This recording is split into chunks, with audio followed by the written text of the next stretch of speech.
చిత్తూరు జిల్లా కుప్పం గ్రామీణ విద్యుత్ సహకార సంఘం సర్వసభ్య సమావేశంలో ప్రభుత్వ whip Kancharla Srikanth, RTC vice chairman Muniratnam, UDA chairman doctor Suresh, RESCO chairman ప్రతాప్లు పాల్గొన్నారు.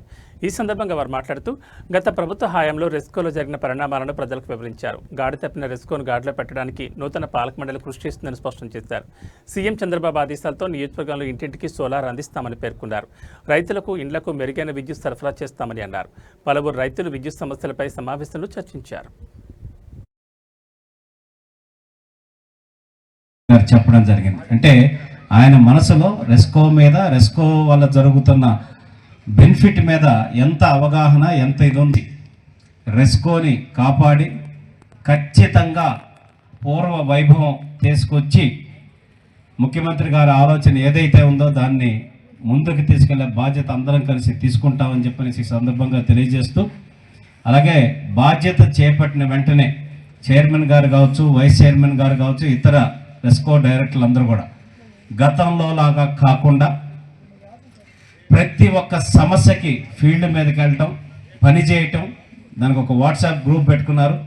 ఎక్కడ ఏ సమస్య వచ్చినా తెలుసుకోవటం, ఒక్కొక్క డైరెక్టర్ ఒక్కొక్క ప్రాంతానికి బాధ్యతలు తీసుకొని ఆ ప్రాంతాల్లో ఏ సమస్యలు వచ్చినా ఇమ్మీడియట్గా రెస్పాండ్ అయ్యి ఫీల్డ్కి వెళ్ళి వాటిని పరిష్కరిస్తారు. పనుల గురించి పెద్దలు పిఎస్ మునిరత్నం గారు, అదేవిధంగా ప్రతాప్ గారు, ఇంకా చాలామంది వక్తలందరూ కూడా దాని గురించి చాలా చక్కగా చెప్పారు.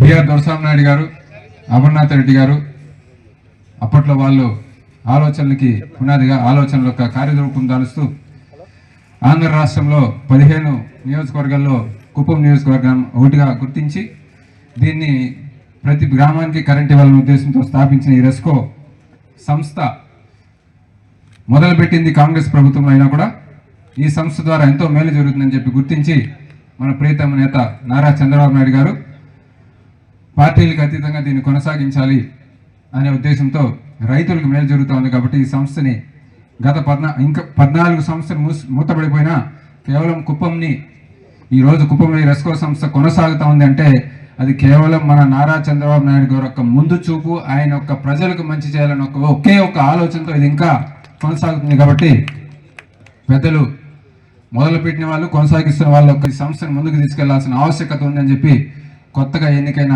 చైర్మన్ గారికి, అదేవిధంగా పాలక వర్గాలందరికీ కూడా మనస్ఫూర్తిగా నేను విజ్ఞప్తి చేస్తా ఉన్నాను. చాలా సంవత్సరాలు అయింది. సో దాన్ని ఇప్పుడు కండక్ట్ చేయడం వల్ల కొన్ని తెలిసి తెలియని వీటి వల్ల కొన్ని పొరపాట్లు జరిగిండొచ్చు. కాబట్టి అందరూ అర్థం చేసుకోవాలని కోరుకుంటూ, అదేవిధంగా మన రెస్కోని అభివృద్ధి బాటలో పట్టించడానికి ఎలా డెవలప్ చేసుకునే దానికోసం ఈరోజు ఈ జనరల్ బాడీ మీటింగ్ని ఏర్పాటు చేయడం జరిగింది. అంటే మీ సలహాలు, సూచనలు తీసుకొని ఏ విధంగా మనం ముందుకు పోవాలనే విషయం పైన చర్చించడానికే ఈ జనరల్ బాడీ మీటింగ్ అనేది ఏర్పాటు చేసుకోవడం జరిగింది. కాబట్టి మీరందరూ తగిన సూచనలు అందించాలని కోరుకుంటున్నాను. అండ్ ఇంకో విషయం తీసుకుంటే, ఇప్పుడు